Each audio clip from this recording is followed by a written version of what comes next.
Happy New Year everyone! Bagong taon, bagong saya. Mula sa pagluluto hanggang sa parlor games, ito ang kwento ng aming masayang salubong. Tara, samahan niyo kami. First, magluluto muna tayo ng mga handa. Iba-ibang ulam para sa salo-salo. Kasi mas masaya ang New Year pag sama-sama at may pagkain sa mesa.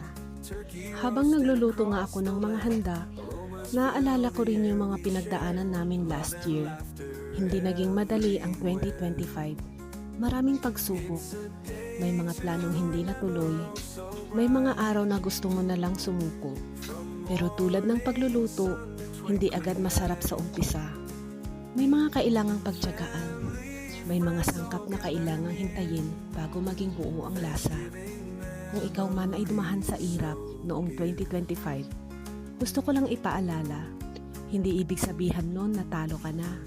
Minsan, preparation lang pala yun para sa mas magandang mangyayari. Ngayong 2026, pilitin nating bumangon ulit, magtiwala sa sarili, magpatuloy kahit mabagal, at maniwala na darating din yung panahon na magiging maayos ang lahat. Bagong taon, bagong pag-asa, tuloy lang para sa sarili, para sa pamilya, at para sa mga pangarap na hindi natin binitawan. Naalala ko rin yung pinagdaanan ko bilang isang nanay nitong nakaraang taon. Hindi naging madali ang 2025. May pagod na hindi mo masabi. May iyak na tinatago.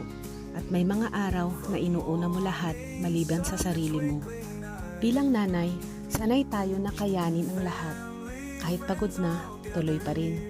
Kahit kulang na, nagbibigay pa rin. Pero gusto kong sabihin sa lahat ng nanay, okay lang mapagod. Okay lang huminto sandali. Kung may mga hindi naging maganda nitong 2025, hindi ibig sabihin na nagkulang ka. Ibig sabihin lang, sinubukan mo at sapat na yun.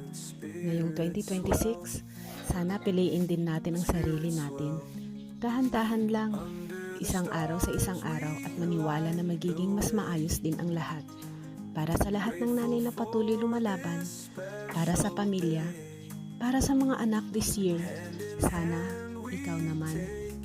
Gusto ko ring magbigay pugay sa lahat ng tatay. Yung mga lalaking tahimik lang lumalaban, pero pasan ang bigat ng pamilya araw-araw. Hindi naging madali ang 2025 para sa maraming tatay. May pagod na hindi na ikwento, may stress na sinarili, at may mga pangarap na isinantabi para lang masiguradong okay ang pamilya. Bilang tatay, madalas hindi kayo nagrereklamo kahit mahirap. Sinasabi nyo lang na kaya pa.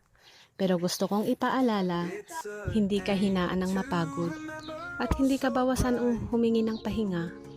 Kung may mga hindi naging maganda noong 2025, hindi ibig sabihin nun na nabigo kayo. Ibig sabihin lang, patuloy kayong lumaban. Ngayong 2026, sana mas gumaan ang mga pasan nyo. Sana dumating ang oportunidad na matagal nyong hinihintay at sana makita nyo rin ang halaga ng sarili nyo. Para sa lahat ng tatay na hindi sumusuko, saludo kami sa inyo. Happy New Year po. Sa pagtatapos ng araw na to, nagpapasalamat ako sa pagkain sa mesa, sa tawanan at sa pamilyang magkakasama. Ano man ang pinagdaanan natin noong 2025, salubungin natin ang 2026 na may pag-asa at pagmamahal. Happy New Year po sa ating lahat. Salamat!